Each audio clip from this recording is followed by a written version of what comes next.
Welcome to the Real Estate Rundown. The real estate world is in a bit of chaos. The Redfin CEO said that if mortgage rates don't keep falling, his plan B is to drink his own urine or the blood of a competitor. Stay in the foxhole. Stakes are high. Which would you rather, Jay? I don't even know what that means. It means that times are dire, right? So, mortgage like, rates are going down. Like, you don't have Purchase anything to drink, applications or- are still very low. Like, why doesn't he just drink water? I'm not understanding You don't understand the context. You don't understand the understand the blood or the urine. but I wouldn't drink any of it. I Well, think what would this you is, that's like a what would you rather? would you rather drink your own urine or your competitor's blood? 100% my own urine. I'm going to go with neither. I'm going to go with mortgage rates are going to keep falling because Yes. they need to spur some buyer activity. There was a recent post by Reventure about how mortgage demand in the U.S. has officially dropped in August to the lowest level since 1995. That was when I graduated high school. Wait, whoops, no, that's not when I graduated high school. So I'm not that old. I'm not that old. So when you graduated high school, did you have any idea that mortgage applications were very low? I The real didn't, estate market was so low. No. Well, shoot, no I wonder clue. what the clue. population was then, right? Like in 95, I guarantee it was less than 300 and what? Few hundred 330? Yes. Yeah, it was probably 300. And so despite rates coming down year over year, purchase applications are down 8%. They're saying mortgage demand is down 50% from pre-pandemic levels. And housing markets are increasing in supply.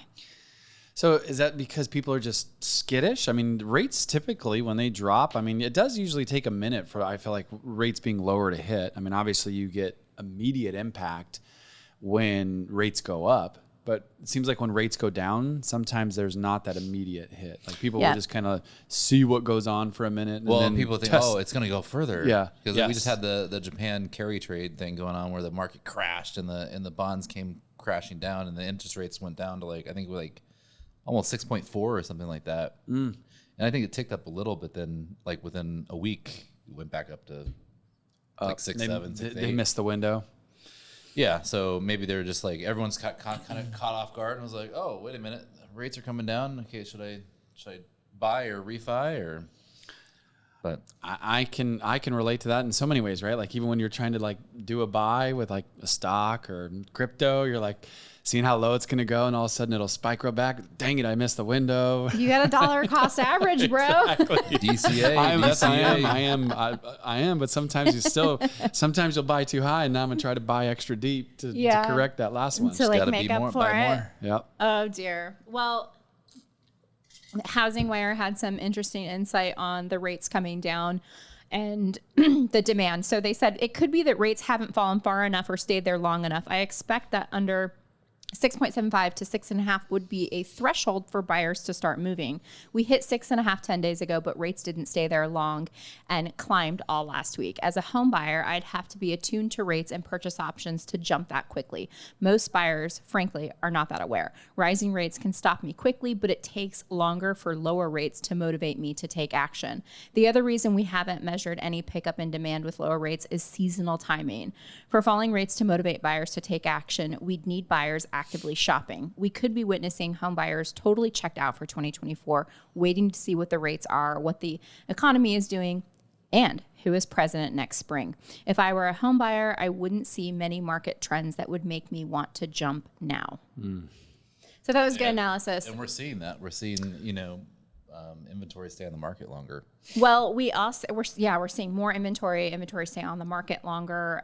There's also something interesting. So we know that the commission changes are happening, and we were having a conversation yesterday about how we think that a lot of buyers, when they start on this new journey and they're initially met with, hey, sign this agreement in order to see this house, we think that that buyer is going to have some resistance to that and may not even believe that agent that that's the case. So we were like hypothesizing that that is likely going to be the case. So if that's the case and buyers are out there and they meet with one agent and they get this, hey, sign this agreement, and they're going like, whoa. Yep. And so they don't, and then they have to go through that process some again. blowback. Right. So we actually saw a post on a very prominent That makes a lot of forum. sense to me. It does. And this was right in line, exactly what we were saying happened to them. So if I can find it, it was. Is this an agent that lost the buyer? Yes. Oh, So, I think I remember reading that. right. We read that yesterday, and it was just like literally after we were talking about it. Can't find it offhand, but essentially what happened is agent met with the buyer, explained to the buyer that I need you to sign this buyer agency agreement. The buyer contacted their dad, and their dad said, that is not how real estate is done. You better run from that agent. Wow. And so the agent is like trying to explain to them, like, hey, this is a new thing. Buyer didn't believe them. Oh. Buyer said, no, thank you. We're going to find a different agent to work with. Oof. And the agent said, it's free. It's free to work with an agent. Their parting line. What are you talking about? Their parting line was, I know I will be vindicated because they will just go find a different agent and eventually learn that this is the new way of doing things. So how much of that is slowing down the housing market too? Because you got to think like, yeah, it's definitely going to change things. Because I think there's just people that they don't know. They're not following this kind of these things in the real estate market. They're just people that are used to buying houses the way it is. So. Well, and think about how different it's kind of being handled, right? Like there's between the MLSs, state to state, I'm referring about. yes, Like where some are allowing like some form of like concession, some are like almost not. It just like we've had at Zoodealio, we've had working across the country, we've had a few members receive what's going on and some adjustments that we've had to make to be very, very different. And so it's a really unique environment with what's going on. It's not congruent at all. Where before it was very congruent across the country on how it worked. Now it's not. agreed. We were at an event, we sponsored an event, and we had some of the key players in Arizona real estate at that event. The CEO of MLS, the legal counsel for the Arizona Association of Realtors were two of them, the broker owner of one of the largest brokerages here in the state, my home group. And we learned a lot from this. And there was a Q&A section towards the end. There was an agent in the audience that was very upset. And do you play that, Colby? Do you have the audio? This is just an open basket for mistakes. I've come here as an agent because number one, I don't want to hear about bananas, and I don't think AAR pays you in bananas. We work hard for what we do. We want to be compensated for what we do. I don't want to make light of it. I don't want to make fun of it. I want to know what the flip is going on. We are very concerned. I don't want it to be, we'll catch you in a couple of weeks. She was mad. she was mad. First of all, I just have to give a shout out to the moderator of the event. His name was Phil. He did a phenomenal job of trying to just inject some just lightheartedness to the conversation because it is heavy and we know that these are hard changes.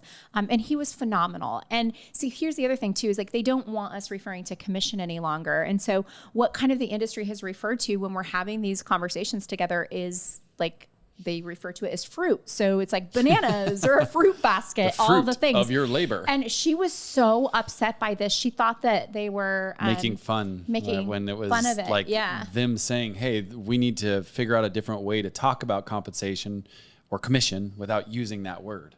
So smoke chose bananas. There was smoke coming out of her ears. She's so upset. And I think that she was a mature lady. And so like she probably believes in free speech. And so when we can't use things like that, right? Like sometimes I got to admit, I get a little perplexed by that too. I'm like, come on. why can't we call it what it is? Yeah. Yeah. Yeah. But I think that there was also, not only was she upset about that, but she was upset about the changes that are happening in general. Oh yeah, and, absolutely. And like, and instead of, like the changes are made, they're done. Yep. Right. They're done. And they're fluid. They could change even further. Oh yeah. And so, the settlement, it hasn't been approved by the court. I think that's set for sometime in November, but we know that these changes are going into effect the 17th, which is tomorrow. And most MLSs across the U.S. have already removed the compensation. Like that's been done. Commission, you mean? I mean the compensation. Yes, yeah. exactly. Not commission. but it was almost like she was spending so much of her energy fighting what is instead of embracing what is and figuring out the path forward. That's how it like felt some to me. people are putting they're mowing 3% on their grass to like and taking aerial photos so they can see, you know, like how much they're really paying. Some people are putting 2.5 bananas on the counter in their pictures. Yep. I mean, And those are violations, by the way. Yes. If you do that, what do you mean 2.5 Well, bananas? you are not supposed to How are infer you supposed about to- anything in compensation. But right? that's- and even if you are going to offer concessions to the buyer, you are not supposed to look at that as a form of collecting So you think compensation. if you had a picture in the MLS that had 2.5 bananas on the countertop, people would they you would get a fine? Oh yeah, I think so. I do. 'Cause I think you're you not could argue supposed it to for sure. infer. That would be. I mean, that'd be a funny article. a funny fine. Like I'll like take the agent gets $50 fine fined for it. leaving 2.5 bananas on the table or on the counter during her photo shoot, her house photo shoot. They actually said what the fine amount was. It's $500 for the Okay, first $500. offense, and then it goes up and that's of course just in Arizona Regional MLS. Every MLS is different on their fining. Here was another post that we found on Reddit that I thought was interesting. So the headline is a very bad F word Duck with the F in front. and a lot of K's. New form / no showings. 5 leads so far straight up refused to sign new short form required to tour homes. I wrote it up under showing services for $0 for 2 weeks. My services are complimentary for the first 2 weeks to see if we're a good fit. Then after that time, if you feel comfortable and confident in moving forward with me, we can discuss signing a longer, fuller service agreement. The buyer said, nope, we didn't have to do that before. Nope, I don't want to sign anything. We didn't have to do that before. Oh, it's so frustrating. You have to take that up with the DOJ. Well, I know, it's it's a just class like, action lawsuit, so it was truly the. Think about how many lawsuit. like sign calls, people cruising into town, calling you on your listing that you'll like, hey, I want to see your listing. You'll go pop over there, meet them. Yeah, it's not for me. Okay, cool. Well, there's a house around the corner I can show you. Now you got to put them into agreement before you can go unlock that lockbox.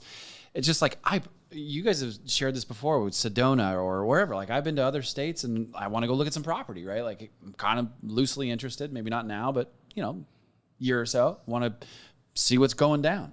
Wouldn't imagine having to sign an agreement, right? And it has to have the terms of it too. So I'm like, okay, cool. Sign a 1-day agreement with you.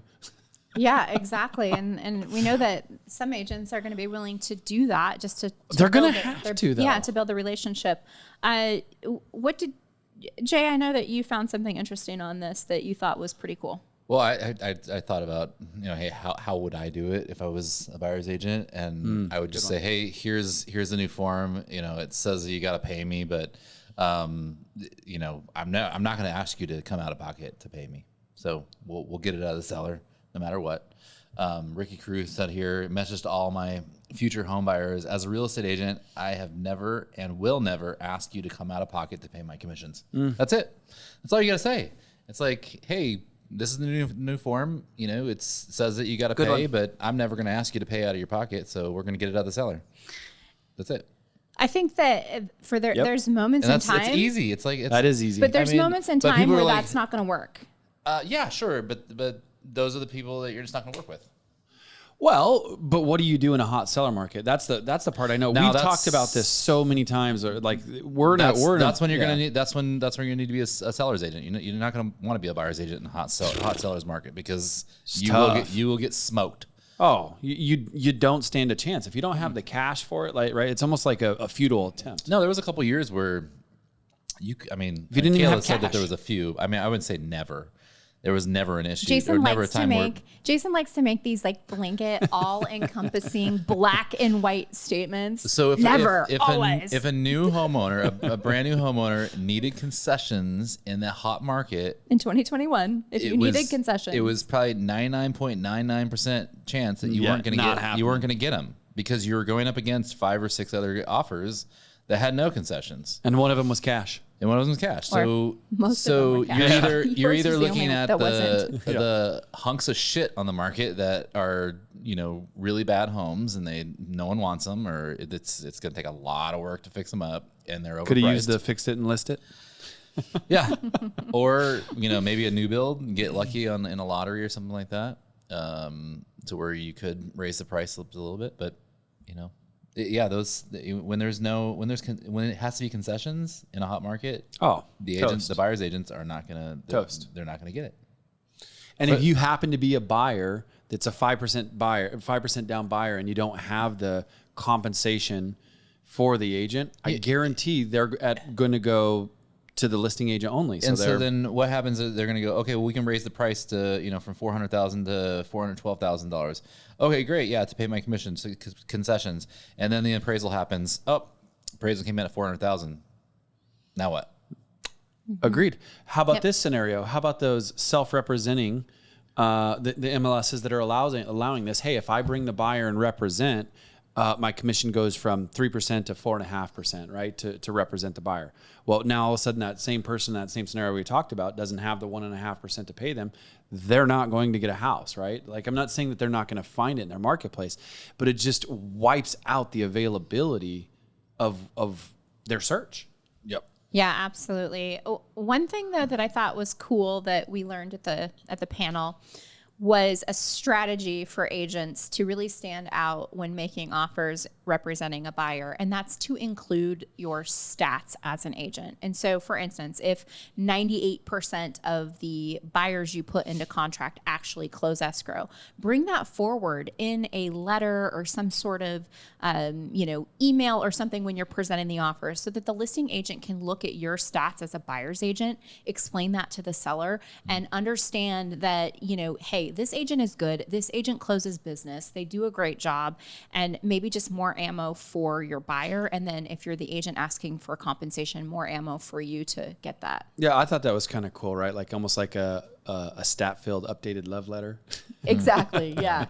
Instead of, what do they say? Instead of like family and puppies, yes. Instead show like your conversion, your success, all of that thing. I mean, we know that, as a listing agent, whenever you get an offer, if it's finance, one of the first things that you do is you vet out the lender. You want to make sure that this lender is good to go. But I think that we're also going to see a shift where more importance will be placed on, the qualifications of that buyer agent as well. So I thought that was a good piece of advice. Absolutely. Yeah, I mean, to me, at the end of the day, we're still navigating through a lot of these changes. And the part that I thought that was just so great from the panel that they did, it was Matt, he's the COO of CEO of MLS. Yes. Okay. Mm-hmm. And where he had said, hey, this isn't even finalized yet. Right. We have to be very fluid on this.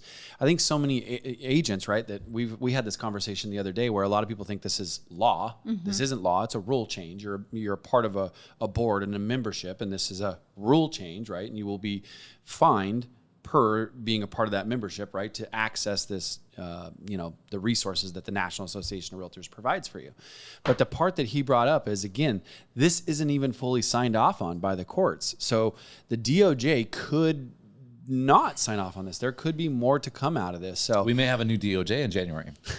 And then there's that. And would that change things? It could.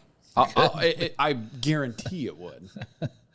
Yeah, because Trump's an agent, right? Well, if RFK or Trump, that regime changes, they either one of them would change it. Okay, interesting that you just mentioned RFK. I'm a fan. Oh, I love the guy, but do you honestly think he would? Unfortunately, I know. If he's allowed in the debates, I think he has a shot. You do. Yeah, 100%. But he's not allowed in the debates. They're blocking him. The establishment. They don't want in. He was taken off the ballot in New York. Yeah, right? and he's lived in New York for 60 years, or had a house in in he was born and raised in New York, right? Yeah, and he has a law practice in New York, and they won't put him on the ballot. It's very crazy. It's interesting, right? No, it's not. It is interesting. It's called corruption. That's all it is. Really, it's what it is. I just think the two-party system does not serve the people of the United States any longer. It doesn't.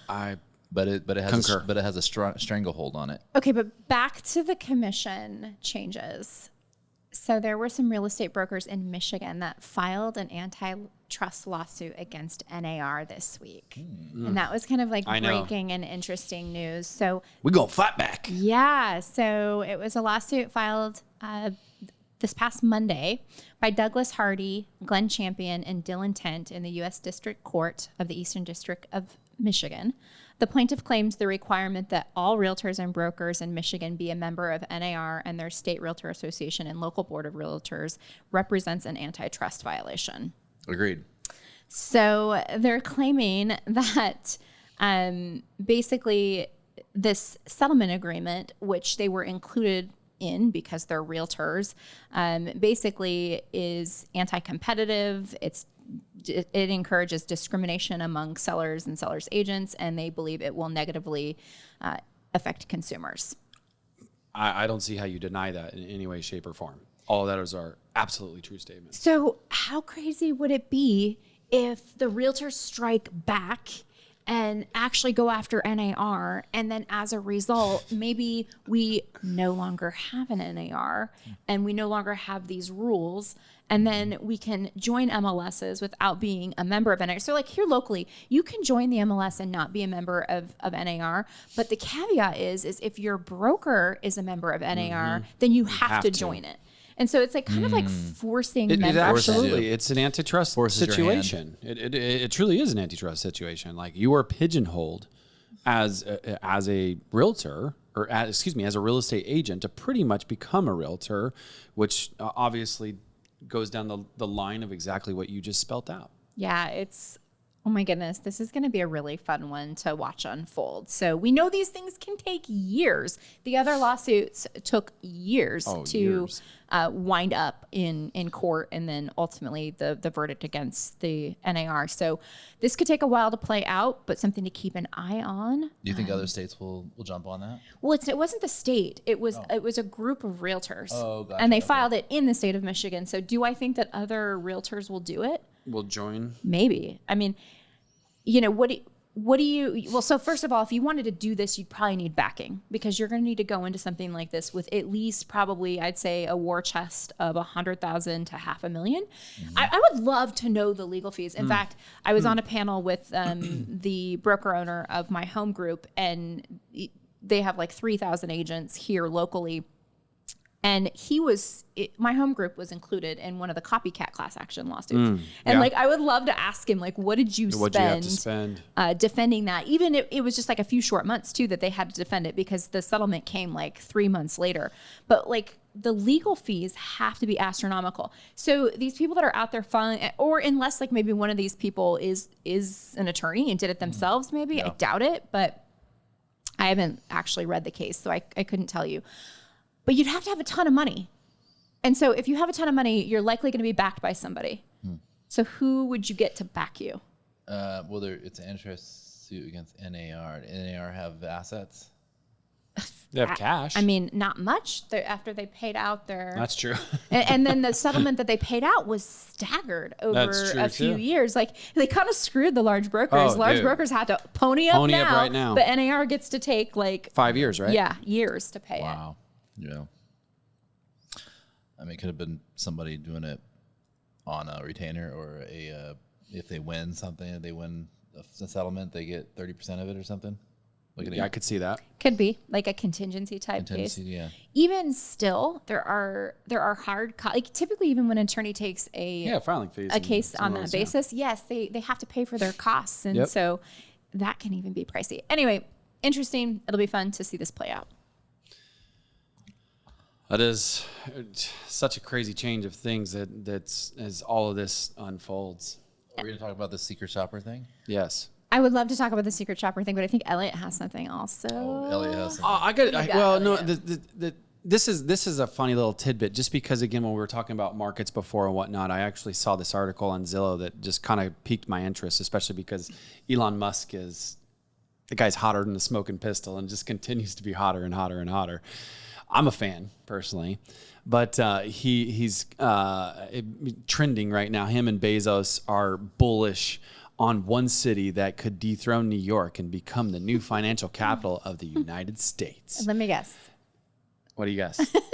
Welcome to Miami. Yeah, that's right. Exactly. I'm getting Will Smith vibes right now. Welcome to Miami. Well, another reason why this caught my interest is because I remember like years ago, because I've always thought, of Miami like an illustrious place. I mean, don't get me wrong, there's absolutely illustrious parts, and there's parts that are not so illustrious.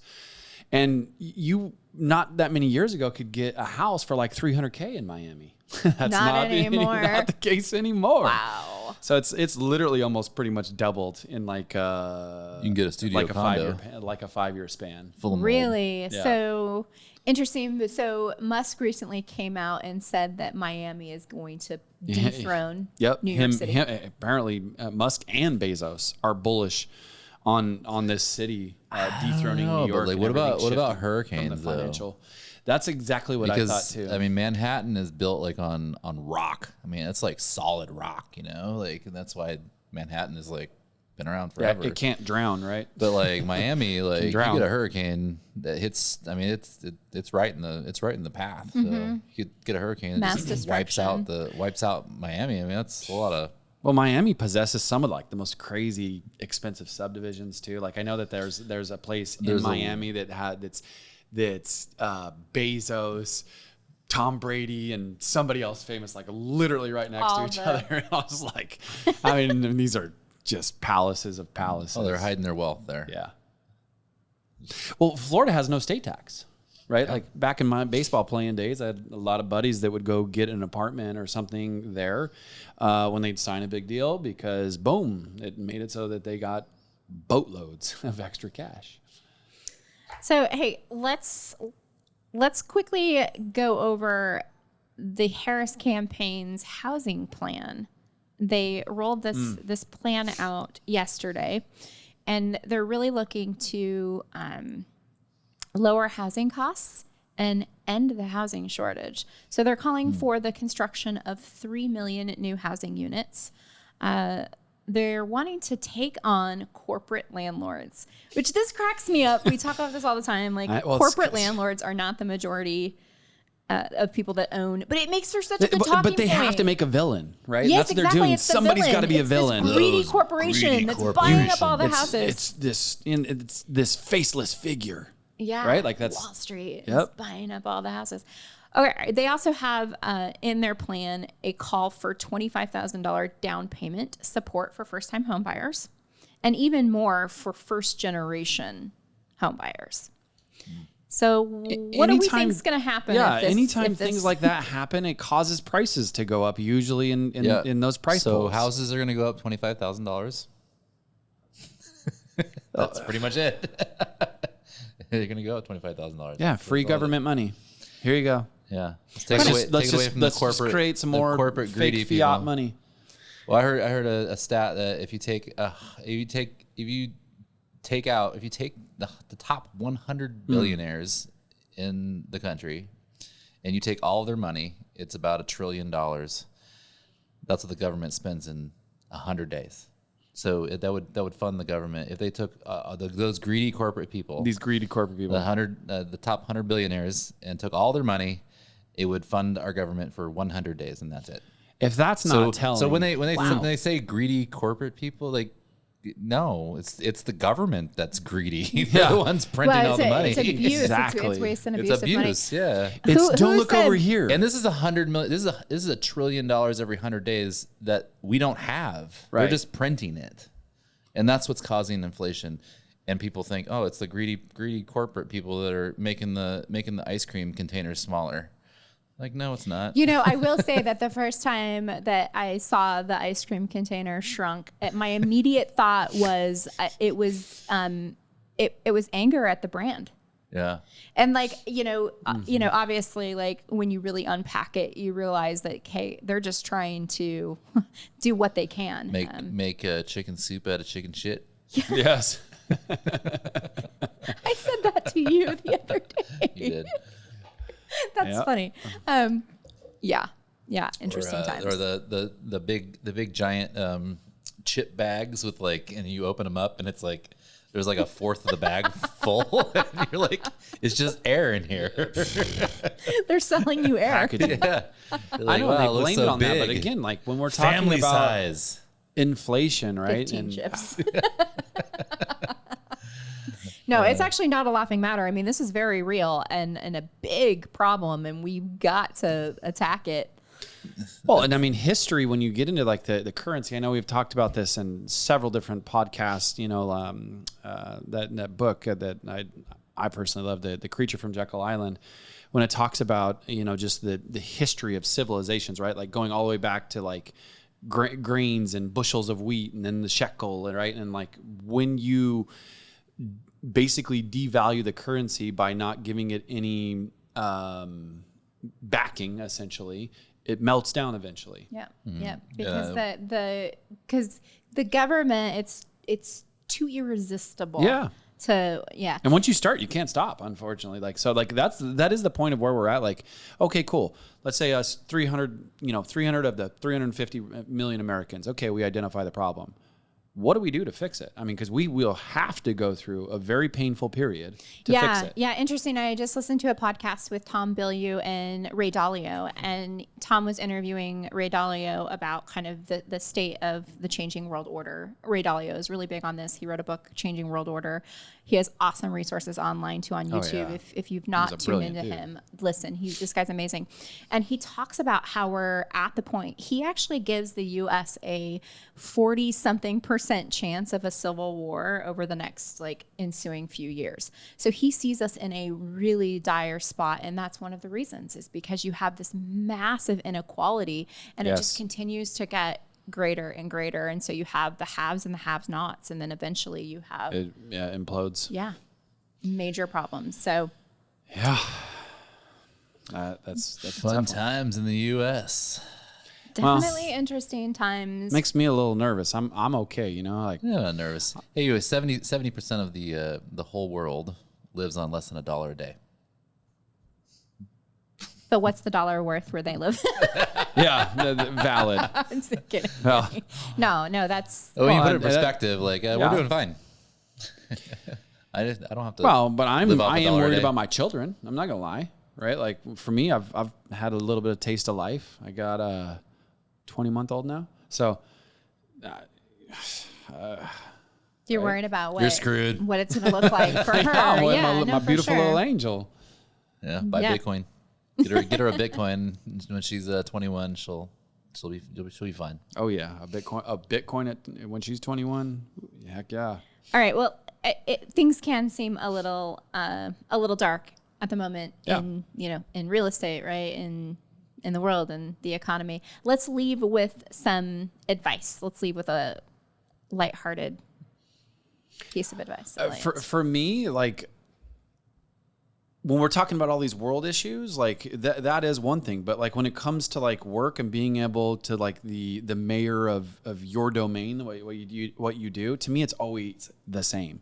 Yes, sometimes you have to apply more diligence, pay attention to what's going on. But Colby, when we were talking about the show, said it best, right? Like you bring yourself, ultimately to it, right? How much do you want it, or how much are you going to wake up and work? And I think that's what you have to double down on in this situation is find the narrative, like Jay brought up with the readdressing your message to the buyers, right? I know I'm being kind of long-winded here, but I don't think that there's a magic bullet, and there's so many agents that are looking for that magic bean, magic bullet to just solve this problem, and it's not. The reality of it is you're in a contact game.